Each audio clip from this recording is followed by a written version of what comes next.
Graça e paz. Vamos falar sobre o arrebatamento? Irmãos, a primeira coisa que a gente tem que entender sobre o arrebatamento é que o arrebatamento não é para qualquer um.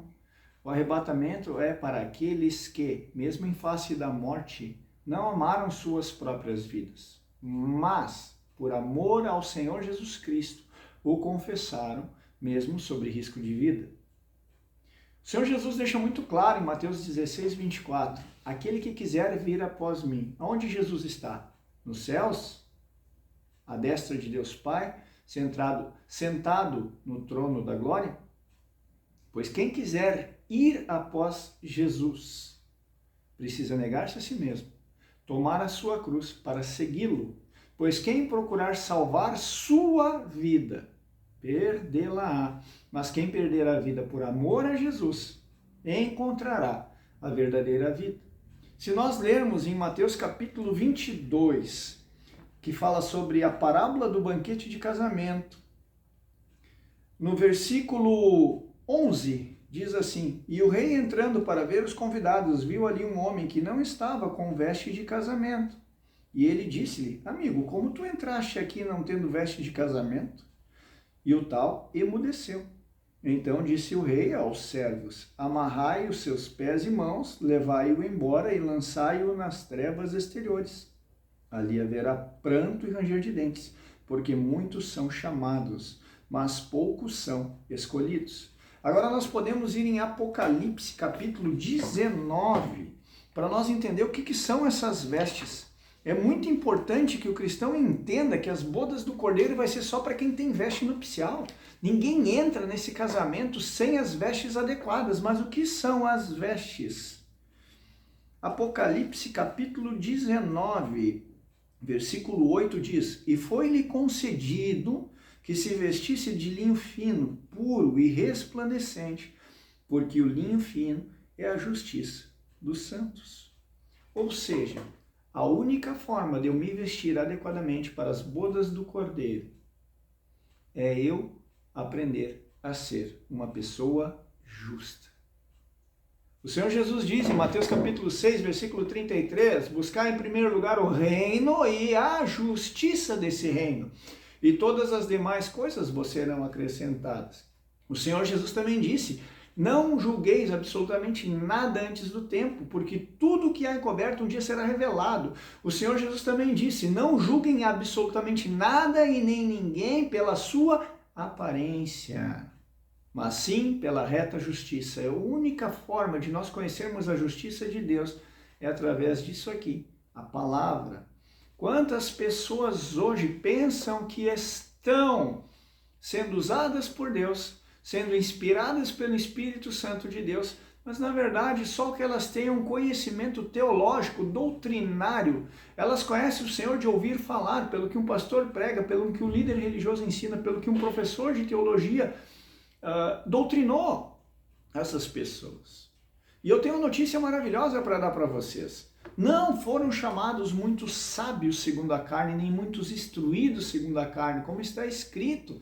Deus escolheu as coisas loucas, as desprezíveis e aquelas que não são, para reduzir a nada as que são. Os próprios discípulos do Senhor Jesus, como por exemplo Pedro e André, eram pescadores. Como Tiago e João, eram pescadores. Eram pessoas que provavelmente não tinham alfabetismo, porque eram pessoas simples, humildes, pobres. Mas essas pessoas, depois que receberam o Consolador, o dom do Espírito Santo de Deus, lá em Atos, se não me falha a memória, no capítulo 2, durante o Pentecostes, essas pessoas foram revestidas de uma autoridade, de um poder e de uma sabedoria que homem algum era capaz de refreá-los. Homem algum era capaz de discutir com eles. Porque essas pessoas não eram guiadas pelo intelecto da ciência do bem e do mal, mas elas eram guiadas pelo Espírito Santo de Deus. O Senhor Jesus deixou muito claro quando disse: quando vocês forem levados diante de reis e tribunais e de autoridades, não se preocupem com o que é a vez de falar, porque na hora será dado a vocês, visto que não é vocês que falam, mas o Espírito de meu Pai que fala através de vocês. Pedro, na sua primeira oratória, ele converteu quase 3.000 cristãos. Na segunda manifestação do poder do Espírito Santo de Deus, ele não só cura um paralítico, como ele converte mais aproximadamente 2.000 pessoas e a igreja chega a quase 5.000 membros em apenas 2 pregações de Pedro. Mas, irmãos, não era uma pregação emocionalista, uma programação neurolinguística, não era um instrutor formado e pós-graduado com ensino superior e mestrado em psicologia humana, em psicologia reversa, né? Como Paulo chamava os tais de sofistas, os gregos que gostavam de uma discussão, né? Não vou entrar nisso agora, mas Pedro, totalmente inspirado pelo Espírito Santo de Deus, ia na cerne, na raiz do problema e trazia uma palavra do próprio trono de Deus para que aqueles corações se convertessem. Hoje nós temos igrejas com milhares, milhares e milhares de membros, mas diz para eles venderem suas propriedades e bens e depositarem aos pés dos apóstolos para que haja igualdade na igreja para ver o que acontece. Hoje, nós temos 90% do cristianismo similar a Ananias e Safira. Nós damos as nossas sobras, nós damos aquilo que não nos faz falta. Nós servimos a Deus de forma parcial. Por quê? Porque nós não nos convertemos genuinamente. E aí eu pergunto, vocês acham mesmo que quando Jesus disse que é mais fácil o camelo passar pelo buraco de uma agulha do que um rico entrar no reino, o Senhor Jesus foi só simbólico e não literal? Quando o Senhor Jesus pega o jovem rico e diz para ele assim, tu observas a lei desde a tua juventude? Parabéns. Tu pratica a lei desde a tua juventude? Parabéns. Mas te falta uma coisa. Vai, vende tudo que tu tem, dá aos pobres e depois vem e me segue. Vocês acham que Jesus foi simbólico com ele? Como a maioria dos pregadores pregam aí? Se nós abrirmos no livro de Apocalipse, pode ser do capítulo 1 ao capítulo 22, irmãos.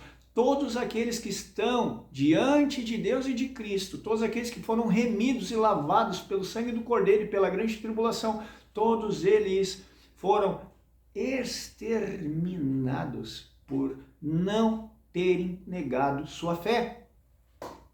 Se você pegar a igreja primitiva, Coliseu de Roma, queimados vivos por Nero, irmãos, aquelas pessoas, uma mãe com um filho de 4 anos no colo, e os romanos dizendo, ou você nega esse cristianismo que você diz que vive, ou nós vamos jogar você e seu filho para os leões. E ela dizendo, eu não nego o meu Jesus.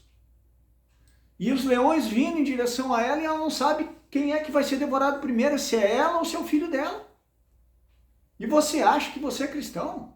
Nós somos cristãos, servindo a Deus quando nos convém.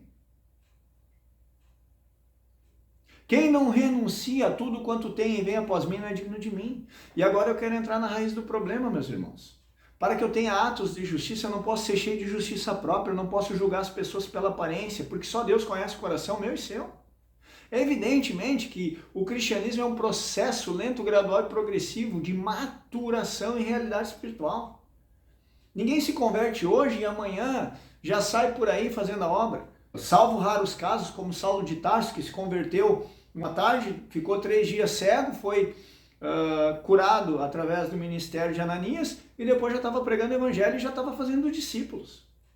Você pega, por exemplo, Pedro indo pregar para o centurião Cornélio, que era um pagão. Pedro mal começa a falar sobre a palavra de Deus, sobre o evangelho de Jesus Cristo, e aqueles homens já começam a manifestar o poder do Espírito Santo de Deus, a orar em outras línguas e a profetizar, sem que não haja necessidade de impor as mãos sobre essas pessoas. E agora eu quero entrar em outro ponto. O Senhor Jesus foi muito claro quando ele disse, o bom pastor dá vida pelas ovelhas. Dar a vida, irmãos, vocês acham que é o quê? Que é atender a igreja no domingo, na quarta e na segunda, e na terça, na quinta, na sexta e no sábado você vai para a praia, você vai curtir seu carro que você comprou às custas do dízimo e das ofertas do rebanho, você vai para Cancún, você vai para lugares paradisíacos e exóticos com a sua família, os seus filhos estudando em escolas particulares e tendo faculdades particulares, tudo às custas do dízimo e das ofertas do rebanho. Enquanto que o irmão novo convertido na fé não tem condições muitas vezes de dar um arroz e uma farinha para o filho, para a filha, para a esposa, para o marido. E você acha que você vai para as bodas do Cordeiro, usando os recursos do reino para benefício próprio e para desfrute próprio. Quem amar esse mundo, diz o Senhor, quem amar esse mundo, já recebeu sua recompensa nesse mundo. Não tem nada para eles lá. De forma bem clara e objetiva, as bodas do Cordeiro é uma aposentadoria celestial para aqueles que crucificaram sua vida terrena, seus sonhos, seus planos e projetos na terra, por amor ao Evangelho de Jesus Cristo. Ponto. Paulo é a prova viva disso. Ele, quando se converte, diz: eu não consultei carne e sangue, eu não fui atrás do apóstolo Pedro, de Tiago, de João, eu não fui atrás de liderança para saber se eu era apóstolo ou não. Eu não consultei carne e sangue, o evangelho que eu prego eu não recebi de homens, mas foi mediante revelação de Jesus Cristo. E qual dos apóstolos que foi que mais pregou o evangelho, que mais lutou e que mais se sacrificou pelo evangelho de Jesus Cristo, se não foi Paulo? Paulo disse: não vivo mais eu, mas Cristo vive em mim. Aquele homem não teve esposa, não teve filhos, não teve casa, não teve renda fixa, não teve cavalos de corrida. Aquele homem foi um andarilho na terra pregando o evangelho, açoitado, naufrágios 3 vezes, apedrejado, sobre perigos de morte, sobre perigos entre companheiros israelitas, sobre perigos entre falsos irmãos que se diziam cristãos e irmãos de fé e na verdade eram mercenários. Nós temos que saber distinguir, irmãos, que todo aquele que se beneficia do dízimo e das ofertas da igreja e que vive no luxo às custas dos dízimos e das ofertas da igreja não é bom pastor, é mercenário. Ponto. E eu desafio qualquer teólogo ou pastor a me provar o contrário à luz das Sagradas Escrituras. O bom pastor dá vida pelas ovelhas e Jesus disse: o servo não é maior que seu Senhor. Assim como eu fiz, vocês devem fazer também. Nada mudou do cristianismo que o Senhor Jesus deixou para nós lá em Atos dos Apóstolos para o cristianismo atual. O que mudou é que agora a igreja está totalmente fermentada. A teologia da prosperidade, o evangelho progressista, o evangelho da hipergraça, Deus te ama como você quer e você não precisa de cruz e você não precisa mudar seu caráter. Vai vendo aonde você vai parar. Paulo foi muito claro, tanto em 1 Timóteo 4 como em 2 Timóteo 4, explicando que vai chegar um tempo que eles não vão suportar essa doutrina. E olhem a vossa volta, irmão. 85% dos brasileiros se dizem cristãos, seja católico, apostólico romano ou evangélico protestante. 85% se dizem cristãos. Cadê o cristianismo se manifestando no Brasil? Quando não é de extremo um lado e de extremo outro lado, mas a árvore era do bem e do mal. Era extremo para um lado ou para o outro, mas nunca tem equilíbrio, nunca é zero, nunca é centrado. Por quê? Porque nós somos cheios de ego, cheios de letra que mata, de sabedoria humana, animal, terrena e demoníaca. Vamos abrir no livro de Tiago, irmãos, para nós entendermos isso. Muito importante que a igreja se converta verdadeiramente e saia do engano, porque muitos não aceitam entrar dentro de uma igreja por causa do mau testemunho dos crentes que estão lá dentro da igreja e dos líderes religiosos que vivem às custas da gordura e da lã do rebanho, mas eles não movem aquilo que eles pregam, nem com o dedinho mínimo. São fariseus vestidos de pastores, bispos, apóstolos, profetas e etc, etc. Olha o que está escrito em Tiago capítulo 4, de onde vêm as guerras e brigas entre vocês? Porventura não vem das concupiscências que guerreiam em vossos membros? Cobiçais e nada tendes, matais e desejais e nada podeis obter, combateis e guerreais e nada tendes, porque vocês não pedem. Vocês pedem e não recebem, porque pedem mal para consumirdes em vossos deleites humanos. Adúlteros e adúlteras, não sabeis vós que a amizade do mundo é inimizade contra Deus? Qualquer que quiser ser amigo do mundo torna-se um inimigo de Deus. Ponto. Não fui eu que falei, está escrito. E se está escrito, cumpra-se. Agora volta um pouquinho. Capítulo 3 de Tiago, versículo 3 em diante. Quem é o homem sábio e dotado de conhecimento entre vocês, que mostre pelo seu bom comportamento as suas obras com a mansidão da sabedoria? Sabe quando uma pessoa tem um Rottweiler, um Pitbull, e você chega perto e o cachorro rosna para você, ela diz assim: não se preocupe, ele é manso. Você confia? Se a pessoa diz que é manso, então ele não morde, correto? Você é manso. Quando pisa nos teus calos, quando ofendem você, quando difamam o seu título de ungido de Deus, você se defende ou você se cala porque você é manso? Moisés não ficava se defendendo. Corá se rebelou, Miriam se rebelou. Moisés não ficava se defendendo. Pelo contrário, ele intercedia por aquelas pessoas porque ele sabia que ele não estava ali porque ele queria, mas ele estava ali porque Deus mandou. Quando é Deus que manda, você não precisa se defender, porque é Deus quem te cobre de autoridade. E a autoridade não foi feita para ser imposta, mas exposta através de frutos, mansidão de sabedoria. Mas se tendes uma amarga inveja e contenda em vossos corações, não vos glorieis, nem mintais contra a verdade. Esta sabedoria não desce do alto, mas é terrena, sensual e diabólica. Porque onde há inveja e contenda, ali há confusão e toda obra do mal. Vocês acham que é coincidência ter quase 5.000 placas denominacionais diferentes no mundo? E os cristãos com a mesma Bíblia não conseguem ter comunhão entre si? Vocês acham que isso é acaso? Se é um só Espírito e um só Senhor? Se Jesus Cristo fosse o dono da obra, todas as denominações teriam comunhão entre si. É evidente que não é Jesus quem está guiando muitas dessas congregações que estão por aí. Vocês lembram que quando Pedro tentou pregar judaísmo para os gentios, Paulo refreou Pedro na presença de todos e disse: como sendo tu judeu, tu vive como um gentio, agora quer impor o judaísmo sobre os gentios? E Paulo deixou claro, se você se circuncidar ou se vocês começar a observar a Torá, não vai aproveitar de nada para vocês, porque a salvação não se dá por lei, não se dá por obras, mas se dá pela fé. E o que é fé, irmãos? No real sentido da palavra, fé é: eu conheço, eu vivo. Oferece outra face, perdoa as nossas ofensas, assim como nós perdoamos os nossos ofensores. A palavra diz: amai os vossos inimigos, orai pelos que vos perseguem. Se te bater numa face, oferece a outra. Se te obrigarem a andar uma milha, anda duas. Se te pedirem a túnica, entrega a capa. Quem pratica? Quem pratica? Hoje o crente, basta você discordar de algo, Deus virou inimigo. E o pior não é isso. O pior é que nós não estamos falando de leigos, de neófitos. Nós estamos falando de líderes religiosos. Repreende um líder religioso para você ver. Repreende um líder de uma congregação, de uma denominação para você ver. Diz para ele que o que ele está praticando não tem procedência da realidade do Espírito, mas vem de determinação humana, de liturgia humana, de fermento humano, de regrinhas do pode e não pode, como está escrito lá em Colossenses capítulo 2, do versículo 16 em diante. Ah, não pode isso, não pode aquilo, não toca isso, tem que guardar dias, meses, anos. Para! Religiosidade vã, inútil, aparenta espiritualidade, mas cadê o fruto no dia a dia, em casa, no trabalho, no cotidiano, entre irmãos? Ou vocês acham que ser cristão é todo mundo bater palminha para você? Ou vocês acham que ser cristão é você pregar o evangelho e todo mundo ficar sorrindo, oh glória a Deus, aleluia? Quando você prega a mensagem da cruz, o homem racional ele não aceita, ele vai arregliar os dentes e vai querer te calar. E vai mesmo.